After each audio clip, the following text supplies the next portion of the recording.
So our former manager won. Good evening. 1 point behind us as well, by the way. What phase is he in? Have they wheeled out a dog yet? Paul McGrath out with the merch?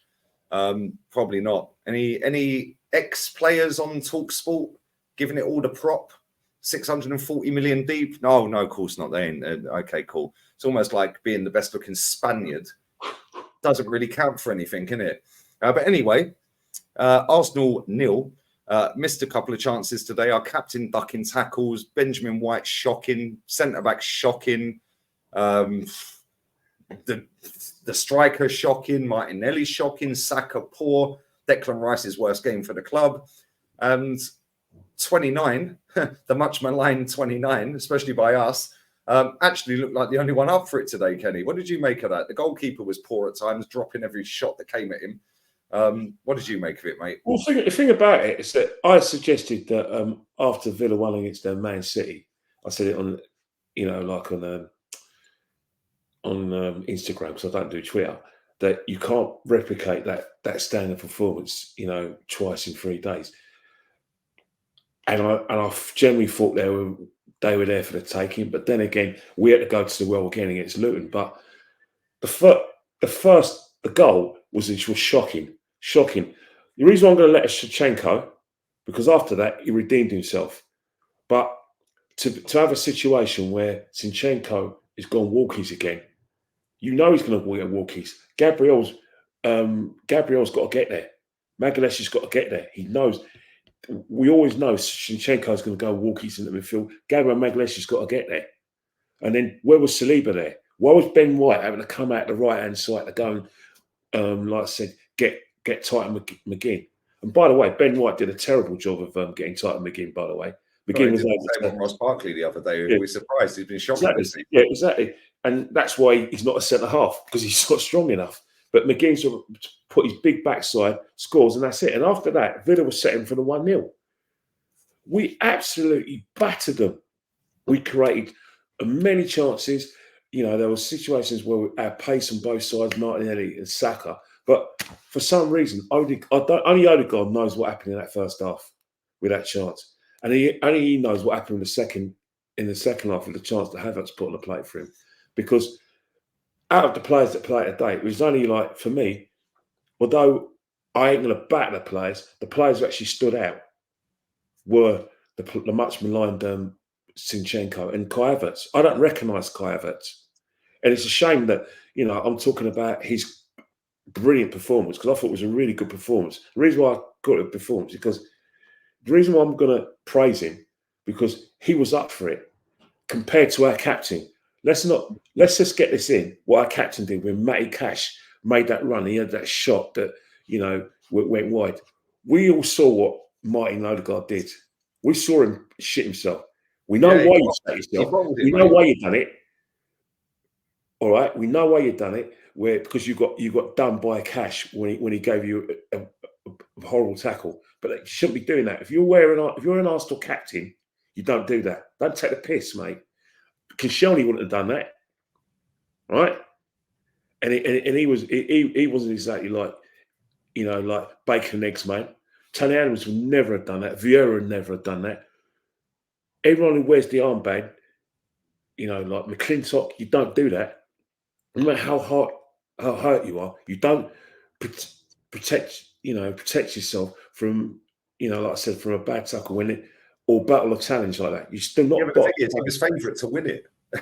Your favourite. You didn't want it. You took the piss there. He didn't want it. But he don't want it most of the time, can he? But the end of the day, I don't mind a bad performance. I don't mind you hiding in games, but I won't tolerate that, especially when we're trying to get back in the game where Villa are running an empty and you bottle out that challenge. So I had to get that one in. In terms of there's a guy who always watches our podcast and watches my fan cast called Ben Agostini or Ben Agnostic, whatever you want to call yourself. You're a pork chop, mate. If I was to ask Lee now, how did Declan Rice play today? Lee, how do you think he played today? Worst game for Arsenal. So this is not me just saying it, it's Lee saying that. No, I'm not going to batter Declan because Declan has had some good performances for us. But I still say that in games like this, the difference between Declan and Thomas Partey is like night and day. We all know this, but we're not allowed to say it because Declan Rice is a new player and he is playing well. He is doing well.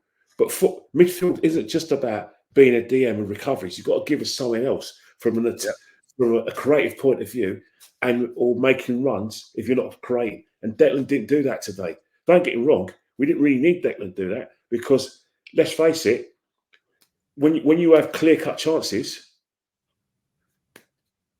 Declan's performance is irrelevant, or Odegaard's lack of chivalry is irrelevant. But we're looking at Odegaard's lack of chivalry and Declan's no-show because of what happened, because of the chances we missed. You know, Bukayo Saka had some good chances. He's got to put them away. But Odegaard's chance, when Havertz put him through, is unforgivable. You've got to put them away, and he normally puts it away. There was no excuse for that. Let me repeat, Aston Villa were making mistakes. Martinez was a bag of nerves. He needed Carlos to save his bacon. Even their forwards couldn't hold the ball up. After the no-show for their goal, our defence was comfortable. And yet we couldn't put the ball in the net. Now, I know a lot of fans want to talk about the controversies. All right, let's go through them. Gabriel Jesus, yes, it was a similar situation to the penalty that was given at Selhurst Park, but you can't rely on that because of the fact you had so many chances to put this to bed. Then we look at the offsides for Saka. Well, Saka, as a wide player, you should know by now. You can see everything that's going across the pitch. You shouldn't be offside in that position, so you can't use that. In terms of Eddie Nketiah, I'm sorry, it's a man's game, mate. You've hit out at players. I didn't see an elbow. I saw a handoff. Now, some referees give it, some referees don't. But come on, mate. We can't rely on that. And then the goal itself, you know, the referee made an on-field decision. Yes, Cash handled the ball. And then, you know, Havertz handled the ball. But are we really going to rely on VAR when we had that? Yeah, but even that handball, Kenny, I said to you backstage, like I could see, I would understand if it was given, right? But at the same time, he's jumping off the floor. So is Havertz. Yeah, I said his name. Right, but if he's magically just disappeared and he ain't there, that goes in the bottom corner. No chance. Yeah, but however, he was there because he's not a bad defender. Yeah. Right, he's now off the floor. It hits him here, but he didn't go like that. Yeah, but just hit him. We don't. Yeah, and then it hits 29's hand. Yeah, and they're always going to give the favoritism to the defender in that situation. Yeah. Whereas if he had moved his arm like that, then they would have given the favoritism to the attacking player. Exactly. Yeah? But if we're relying on VAR to win a game against them, mate, I mean, come on. So, Lee, as part of our podcast and part of the fact we're analysing the game, you have to mention that. But that's irrelevant. All of these issues become relevant if Odegaard puts those chances away. Yeah. We equalised equalised the second half of the first half. Winning is 3 or 4-1. The one that 29 puts on the plate, he's got to bury that. Yeah, but even so, the one that Odegaard put through for Jesus. Yeah, and he let it run across his body and the defender. I'm like, what are you doing, mate? Exactly. If that was Ivan Toney, Harry Kane, Ollie Watkins, Haaland, they're clean through on goal. See, you just mentioned another thing. On like social media, everyone's saying we need a striker, and when you create chances like that, you always eulogize the performances of Jesus, the work rate of our players. But Jesus is what he is. He's not a striker. So it's games like this. You're going to need a striker because remember, I was saying we've been so well a lot of times, relied on that athleticism to get us out of situations where we're getting a last minute goal. It's not going to happen every game. Our luck ran out today because we probably used it most of it up this season. We've had the goal against Brentford, the goal against Luton, and then when we actually deserve it today and our performances in other games this season, we just didn't get that goal at the end. And we've been saying it, Kenny, and we're negative. You can't keep winging it. You can't. But even so, all these issues we mentioned, Declan's poor performance, Odegaard's lack of chivalry or cowardice, because you know it was cowardly. You know, Eddie and Ketty's no-show is irrelevant. Like, for instance, another thing I didn't like, I think Mikel Arteta, even though Martinelli was running around like a colt, he was stretching the Villa defence. He was scaring the life out of them. Him and Saka on the other side. When he takes off Martinelli and brings on Trossard, it's game over for me because the pace goes out. Shocking though, man. He was so wasteful today, he got that's into the box and just slowed everything down when he got there. And that's the thing.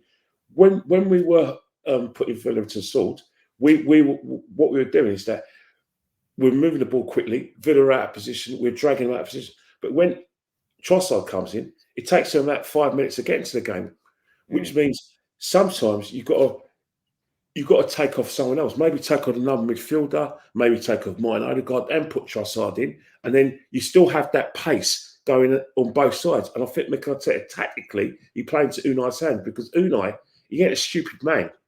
Because what Unai did, he used all 5 of his substitutes because he knew that his players had nothing left from Wednesday. So he said, Dendonka, Cash, Ramsey, Diaby. You know what I mean?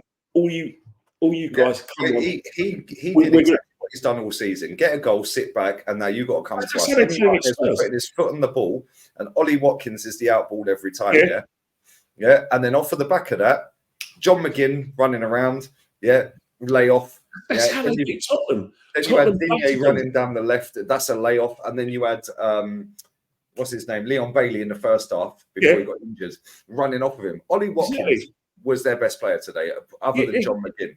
But that's the thing. Everyone thinks that they're battering teams with their home record, and they battered Tottenham. They didn't. They held on, held their line, did the high line, and kept them getting us, getting offside decisions in their favour, like against Tottenham. They're well drilled. 2 weeks ago, Tottenham ruined them, just like we battered them today. And who knows? Everyone says that they're championship contenders. They're probably not because you can't you can't play like that. But against the big teams, you can get away with that because that's how you play against Man City. That's how you play against Tottenham away. And how you play against Arsenal. You ride your luck. You rely on decisions probably going your way, and it's a one-chance game, which it was for them. And they took that chance. We didn't, and that's why we lost today. All these side shows are irrelevant because we dominated the game. We couldn't put the ball in the net, so that's why we lost the game. It's not do with VAR or bad decisions. We had clear-cut chances and we fluffed their lines. 100%. Make sure you follow Kenny Ken 1972, and we're out. Laters.